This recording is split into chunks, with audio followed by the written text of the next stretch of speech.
तेरे चरना दी सदा रवे ओट जी तेरे दर ते दुल्हन झंडे लाल जी ओ गुफा वालिया मुबारक नवा साल जी।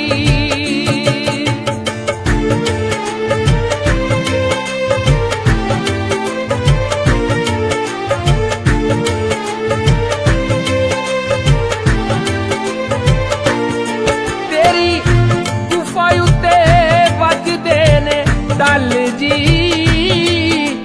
सबनू दे के खुशियां कर कल जी मन मोले दे सुन